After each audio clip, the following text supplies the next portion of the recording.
The last set of ratios I am going to discuss here is profitability ratios. Ultimate intention of running the business is to make the profit இல்லையா? Profit வருதா இல்லையான்னு நம்ம பார்க்க போகிறோம். அதில் என்ன அப்படின்னு சொன்னாக்க first gross profit ratio. Gross profit ratio. Gross profit ratioக்கு ஃபார்முலா என்ன அப்படின்னு சொன்னாக்க gross profit by sales. But we don't call that as a sales here. Revenue from operations. என்ன business intentionக்காக நம்ம பண்ணோமோ அதிலிருந்து வரக்கூடிய ஆப்ரேஷன் அதிலிருந்து வரக்கூடிய ரெவென்யூன்னு சொல்கிறதுனால இதுக்கு ஃபார்முலா வந்து gross profit divided by revenue from operation. Revenue from operation. I hope so could not understand. Usually we represent that in terms of percentage. Percentage தான் நம்ம சொல்ல போகிறோம், right? So revenue from operations. Okay, so I am represent that in percentage. அப்போ revenue from operation எவ்வளோ இருக்கு? So revenue from operation is 20 lakhs. Revenue from operation 20 lakhs. அது ஒன்றும் கிடையாது, சேல்ஸ். நம்ம ட்ரெடிஷ்னலாக சொல்லக்கூடிய சேல்ஸ் தான் நம்ம என்னென்ன வார்த்தை யூஸ் பண்ணியிருக்கிறோம், ரெவன்யூ ஃப்ரம் ஆப்ரேஷன். அதுலேருந்து cost of revenue from operation நம்ம லெஸ் பண்ணோம். காஸ்ட் ஆஃப் ரெவன்யூ ஃப்ரம் ஆப்ரேஷனை நம்ம லெஸ் பண்ணோம். Revenue from operation. Cost of revenue from operation நம்ம ஏற்கனவே ஸ்டார்ட் போட்டு வச்சுருக்கிறோம். ஓகே, இதெல்லாம் பர்ச்சேசஸ், சேஞ்சஸ் அண்ட் வேஜஸ் எல்லாம் சேர்த்து 840 + 40 880 + 80 9,60,000. அதாவது ட்ரேடிங் அக்கௌண்ட்டில் கிரெடிட் சைடில் வர்றது, டெபிட் சைடில் வரக்கூடிய காஸ்ட் ரெண்டுக்குள்ள டிஃப்ரென்ஸ் தானே இப்போ GP. So the difference between these two 10,40,000 is the GP. இதுதான் கிராஸ் ப்ராஃபிட் கண்டுபிடிக்கிறதுக்கான ஃபார்மேட். ஸோ இப்போ கிராஸ் ப்ராஃபிட் இதில் வரும்போது 10,40,000 is the GP divided by 20 lakhs is the sales. Sales நம்ம சொல்கிறது இல்லைங்க, ரெவன்யூ ஃப்ரம் ஆப்ரேஷன் சொல்கிறோம். ஸோ 10,40,000 divided by 20 lakhs போட்டிங்கன்னா உங்களுக்கு 52% will be the answer. பர்சன்டேஜில் சொல்கிறேன் இதை. So 52% is the GP. The first profitability ratio is over. The next one is operating cost ratio. Next one is operating cost ratio. Operating cost ratio na enna? Right. Second one. Operating cost ratio. Operating cost ratio. இந்த தொழில் நான் ஆரம்பிச்சேன்ல, இதை run பண்ணுறதுக்கு, operate பண்ணுறதுக்கு எனக்கு என்ன செலவாகுதோ அதுக்கும் அந்த தொழில்னால் வரக்கூடிய சேல்ஸுக்கும் உள்ள ரிலேஷன்ஷிப் தான் ஆப்ரேட்டிங் காஸ்ட் ரேஷியோ. ஸோ நியூமரேட்டரில் நான் ஆப்ரேட்டிங் காஸ்ட்டு போட்டுக்கிறேன். Operating cost. டினாமினேட்டரில் நான் என்ன போட போகிறேன்னா ரெவென்யூ ஃப்ரம் ஆப்ரேஷன். இதனால் எனக்கு என்ன கிடைச்சதோ அதான் revenue. So revenue from operation. Okay, பர்சன்டேஜில் சொல்லணும். Operating cost revenue from operation எனக்கு தெரியும், விச் இஸ் 20 lakhs. ஏற்கனவே கண்டுபிடிச்சாச்சு. And now we have to calculate what, பர்சன்டேஜில் சொல்லணும். ஆப்ரேட்டிங் காஸ்ட்னா என்னன்னு தெரியணும். இந்த தொழில் நடத்துறதுக்காக எனக்கு என்ன காஸ்ட் வருதுன்னா, ஏற்கனவே cost from revenue, cost of revenue from operation. Revenue from operation எவ்வளோ இருக்குது? 9,60,000 நம்ம ஏற்கனவே பார்த்தோம், which is nothing but the start items. Okay, trading அக்கௌண்ட்டில் இருக்கக்கூடிய ஐட்டங்கள். ட்ரேடிங் அக்கௌண்ட்டில் இருக்கக்கூடிய எல்லா எக்ஸ்பென்சஸும் P&L அக்கௌண்ட்டில் இந்த தொழில் நடத்துறதுக்கு ஆகக்கூடிய அட்மின், செல்லிங் எக்ஸ்பென்சஸ் எல்லாம் இருக்கும்ல, அதை மட்டும் எடுத்துக்கணும். அதெல்லாம் சேர்த்தது தான் ஆப்ரேட்டிங் காஸ்ட். அப்போ பர்ச்சேசஸ், சேஞ்சஸ் அண்ட் வேஜஸ் எடுத்துட்டோம். P&L இதுக்கு ரிலேட்டட் என்னென்ன வரும்? எம்ப்ளாயி பெனிஃபிட் பார்ப்போமா? எம்ப்ளாயி பெனிஃபிட்டில் number 1 wages already taken. Salary P&L அக்கௌண்ட்டில் இருக்கும், பட் இந்த தொழில் செய்கிறதுக்கு இந்த செலவு பண்ணி தானே ஆகணும். அப்போ P&L அக்கௌண்ட்டில் இருக்கக்கூடிய செலவு இந்த தொழிலுக்குரியது எது எதுலாம் இருக்கோ அதெல்லாம் நம்ம எடுக்கணும். அதெல்லாம் என்னென்ன வருது அப்படின்னு சொன்னாக்க salary. I will take this salary also. Salary இல்லாமல் தொழில் செய்ய முடியாது. So I am adding that 1,20,000 being the cost of operation. And அதுக்கப்புறம் அதர் எக்ஸ்பென்சஸ் என்னன்னு தெரியணும். அட்மின், அஃப்கோர்ஸ் நிர்வாகம் பண்ணாமல் செலவு பண்ண முடியாது. Selling and distribution of course promote பண்ணி ஆகணும். அது இல்லாமல் ஆப்ரேஷன்ஸ் கிடையாது. Loss on sale of fixed அசெட்ஸுக்கு நமக்கு சம்மந்தம் இல்லாத தனி, ஆப்ரேஷனுக்கு அதுக்கும் சம்மந்தம் இல்லை. அப்போ இந்த 2 விஷயங்கள் தான் நமக்கு எதில் வருது? ஆப்ரேட்டிங்கில் வருது. ஸோ சேலரி, அட்மின், செல்லிங், இந்த 3 ஐட்டத்தையும் நான் சேர்த்துக்கிறேன். ஏற்கனவே சேலரி சேர்த்துக்கிட்டாச்சு. அட்மின் எக்ஸ்பென்சஸ் சேர்க்க போகிறேன். அட்மினிஸ்ட்ரேஷன் எக்ஸ்பென்சஸ் admin expenses னு போட்டுக்கலாம்.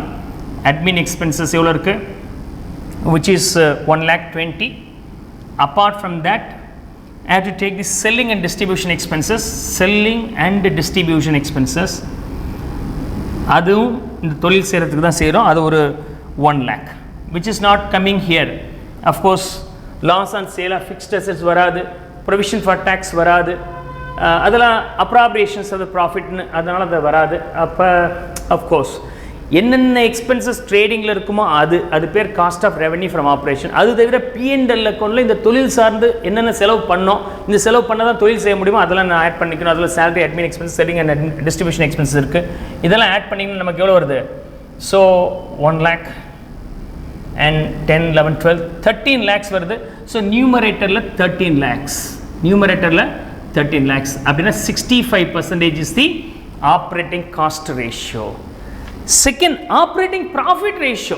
ஆப்ரேட்டிங் காஸ்ட், இந்த தொழில் நிர்வாகம் பண்ணுறதுக்கு 13 லட்ச ரூபா செலவாகுதுன்னா உங்களுடைய தொழில்னால வந்த வருமானம் வந்து 20 லட்சம் ரூபா இல்லையா?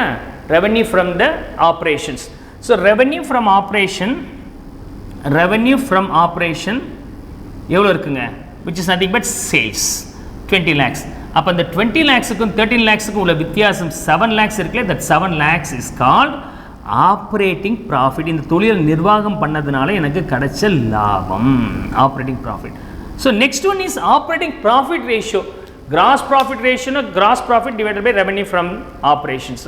ஆப்ரேட்டிங் காஸ்ட் ரேஷியோனா இது ஆப்ரேட் பண்ணுறதுக்கு என்ன காஸ்ட் இருக்கிற நியூமரேட்டர் போடுங்க, divided by revenue from operation. Operating profit சொன்னால் ஆப்ரேட்டிங் ப்ராஃபிட் நியூமரேட்டரில் போடுங்க, முடிஞ்சு போச்சு. ஸோ தேர்ட் கேஸ் வரும்போது operating profit ratio, operating profit ratio, right?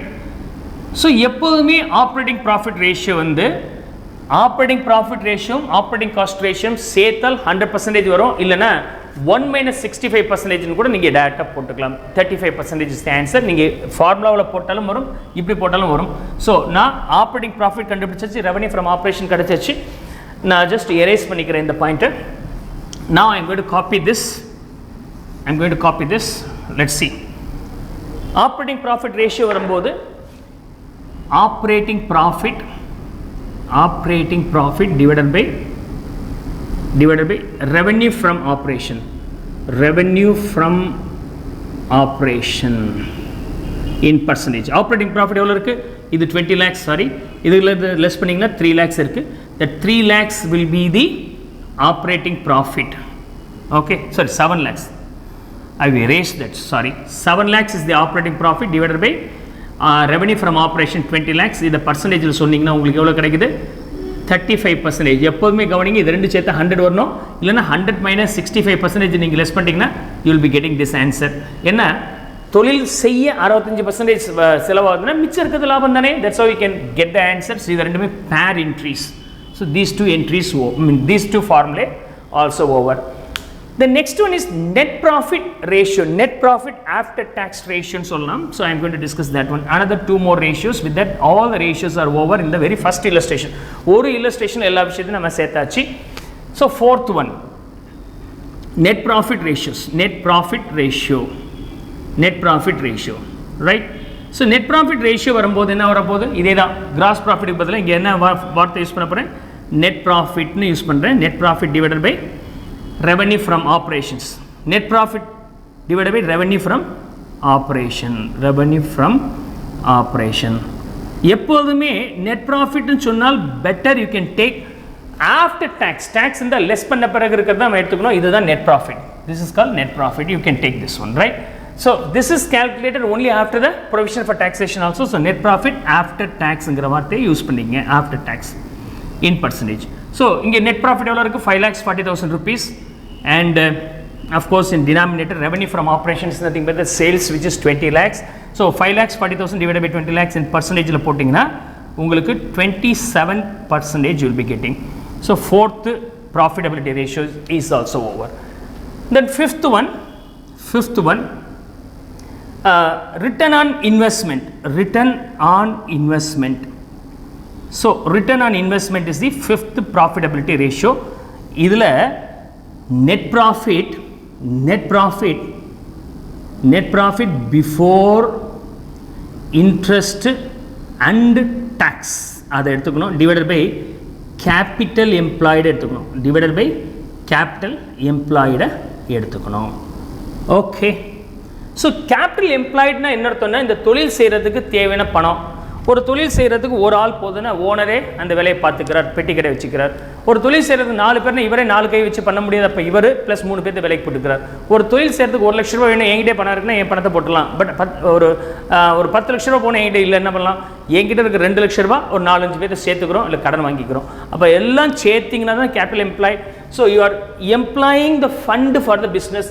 அது வந்து உங்கள் own fund plus others fund. அப்போ இது ரெண்டும் சேர்த்து தான் நம்ம என்னென்ன வார்த்தை யூஸ் பண்ணுறோம், கேபிட்டல் எம்ப்ளாய்டுன்ற வார்த்தை யூஸ் பண்ணுறோம். இது எக்ஸப்ட் கரண்ட் லைபிலிட்டிஸ், அதாவது ஷேர் ஹோல்டர்ஸ் ஃபண்ட்ஸும் லாங் டேர்ம் டெட்டும் சேர்த்து தான் கேபிட்டல் எம்ப்ளாய்டுன்னு நம்ம யூஸ் பண்ண போகிறோம். அப்போ இது ஒரு 1.5, இது ஒரு 2, இது ஒரு 1.5, 5, இது ஒரு 4, 9 லட்ச ரூபாய். that 9 lakhs will be the capital employed. I hope so you could not understand the term capital employed. I am employing my fund not sufficient, so I am borrowing and employing that too, right? I hope so you could not understand. And net profit before interest and tax. net profit எவ்வளோ இருக்குது, 5,40,000 ரூபாய். But இதில் tax என்ன பண்ணிட்டாங்க, less பண்ணியிருக்கிறாங்க. டேக்ஸையும் இன்ட்ரெஸ்ட்டையும் less பண்ணுறதுக்கு முன்னாடி இதில் டேக்ஸ் மட்டும் லெஸ் பண்ணியிருக்கிறோம், இன்ட்ரெஸ்ட் எங்கேயும் இல்லை. அப்படின்னா டேக்ஸ் மட்டும் கழிச்ச பிறகு 5,40,000 ரூபாய் வந்திருக்கு. Okay, net profit before tax எவ்வளோ இருக்குது, 5,40,000. ஆனால் அதில் என்ன லெஸ் பண்ணிட்டாங்க, இன்ட்ரெஸ்ட் லெஸ் பண்ணிட்டாங்க. So you have to add that interest back. Okay sir, interest இல்லை, டேக்ஸ் லெஸ் பண்ணிட்டாங்க, you have to add that tax back. So 1,20,000 நியூமரேட்டரில் நான் ஆட் பண்ணிக்கிறேன். ஸோ என்னென்ன ஆட் பண்ணிக்கணும், the net profit after tax நீங்கள் என்ன கண்டுபிடிச்சிங்களோ அதுலேருந்து இன்ட்ரெஸ்ட்டையும் ஆட் பண்ணிக்கணும், அதே மாதிரி டேக்ஸையும் ஆட் பண்ணிக்கணும். இங்கே இன்ட்ரெஸ்ட்டை பற்றி சொல்லலை. ஸோ இப்போ நான் என்ன ஆட் பண்ணிக்கிறேன், டேக்ஸை மட்டும் ஆட் பண்ணிக்கிறேன், which is 1,20,000. அப்போ 540 + 120, 6,60,000 divided by 9 lakhs. That too you can represent in terms of percentage. சொல்லலாம், பர்சன்டேஜில் சொன்னோம்னா the value will be almost 73.33% வருது. I calculated using the calculator, of course not required. இந்த அளவுக்கு தேவையில்லை. So I hope so almost all the concepts are over with the 4 summary lecture. Listen this so many times to understand the concept. Why do you study the ratios, right?